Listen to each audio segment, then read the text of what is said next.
آبادی کے لحاظ سے دنیا کا چھٹا بڑا ملک پاکستان، اور اس کے حکمران یہ کہتے ہیں کہ بیگلز کانٹ بھی چوز ہوتے، یعنی کہ جو غلام ہے وہ کبھی بھی کوئی چیز چوز نہیں کرتے، غلاموں کو جو چیز بھی مل جائے اس کا شکریہ ادا کرتے ہیں جو دیتا ہے انہیں۔ لیکن اس کے باوجود سعودی عربیہ جیسے کنٹریز کی آپ فورن پالیسی چیک کریں،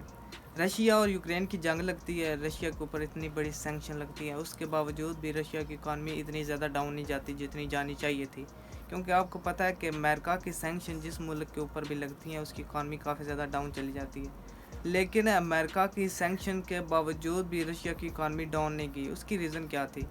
ڈاؤن تو گئی ہے لیکن اتنی زیادہ ڈاؤن نہیں ہوئی جیسے ایران کی ڈاؤن ہوئی ہے، یا پھر اور جیسے کنٹریز ہیں، جیسے کوئی بھی کنٹریز کی مثال لے لیں جن کے اوپر امریکہ کی سینکشنز لگتی ہیں، ان کی اکانومی بہت زیادہ ڈاؤن چلی جاتی ہے، لیکن آپ دیکھیں کہ رشیا کی اکانومی اتنی زیادہ ڈاؤن نہیں گئی۔ اس کی پیچھے ریزن کیا تھی؟ دنیا کے تھرڈ لارجسٹ جو آئل ریزروز ہیں نا وہ رشیا کے پاس ہیں، تو اتنا بڑا رشیا ایکسپورٹر ہے آئل کا، آئل اینڈ گیس کا، تو جب اس کے اوپر سینکشنز لگیں تو یورپ تو ان سے بائی کر نہیں سکتا تھا، اگر کوئی بھی کنٹریز ان سے بائی کرتا تھا تو وہ بہت کم مقدار میں کرتا تھا، لیکن ان کی جو ایکسپورٹ پہلے وہ کرتے تھے وہ بہت زیادہ تھی، اور جب رشیا کے اوپر اتنی بڑی سینکشن لگ گئی تو رشیا کی جو آئل ایکسپورٹ تھی وہ تو بہت کم ہوگی۔ اب انہوں نے آئل کسی کو تو ایکسپورٹ کرنا ہے، اب یا تو وہ یہ کر سکتے تھے کہ جو آئل کی پروڈکشن ہے اس کو کم کر دیتے، اس سے یہ ہونا تھا کہ ان کے جو لوگ وہاں پر کام کرتے ہیں، ان آئل سیکٹر میں جو بھی کام کرتے ہیں لوگ، ان کی جابز چلی جانی تھی، پہلے ہی سینکشن لگی ہوئی تھی، اگر ان لوگوں کی جابز بھی جاتی تو اور زیادہ نقصان تھا۔ اب رشیا نے یہ سوچا کہ ہم پروڈکشن کام نہیں کرتے، ہم ایسا کوئی طریقہ ڈھونڈتے ہیں کہ جس سے ہماری جو ایکسپورٹ ہے وہ جاری رہے، بے شک ہمیں کم ریٹس پر ہمیں آئل بیچنا پڑے لیکن ہم بیچیں، ہم اپنی پروڈکشن کو روکیں نہ۔ یہاں پر اب ٹوسٹ آتا ہے، ٹوسٹ کیا ہے کہ یہاں پر انٹر ہوتا ہے سعودی عربیہ۔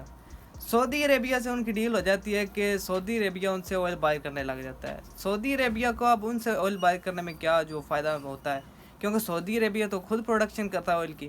سعودی عربیہ اب یہ کرتا ہے کہ وہاں سے آئل بائی کرتا ہے، جو سعودی عربیہ کی اندر کی ضروریات ہے نا وہ اس آئل سے پوری کرتا ہے، اور جو اپنی پروڈکشن ہے سعودی عربیہ کی اس کو ایکسپورٹ کرنے لگ جاتا ہے۔ اب سعودی عربیہ کو بہت بڑا یہاں پر فائدہ ہوتا ہے کہ وہاں سے وہ بہت ہی کم ریٹ پہ آئل خریدتے ہیں رشیا سے، کیونکہ رشیا نے تو کسی نہ کسی کو بیچنا ہے، رشیا کی مجبوری ہے، رشیا پروڈکشن کو روک تو نہیں سکتا۔ اب رشیا نے پروڈکشن نہیں روکی، رشیا نے سعودی عربیہ کو سستے داموں تیل بیچنا شروع کر دیا۔ اب یہاں سے سعودی عربیہ نے بھی فائدہ اٹھانا شروع کر دیا، سعودی عربیہ وہاں سے آئل بائی کرتا ہے اور اپنا جو آئل ہے وہ مہنگے داموں جو انٹرنیشنل مارکیٹ میں وہ بیچ دیتا ہے۔ اب رشیا کی جو ضرورت ہے وہ بھی پوری ہو رہی ہے، سعودیہ کی ضرورت وہ بھی پوری ہو رہی ہے، دونوں کے لیے ون ون سچویشن ہے۔ یہ ہوتی ہے foreign policy, independent foreign policy.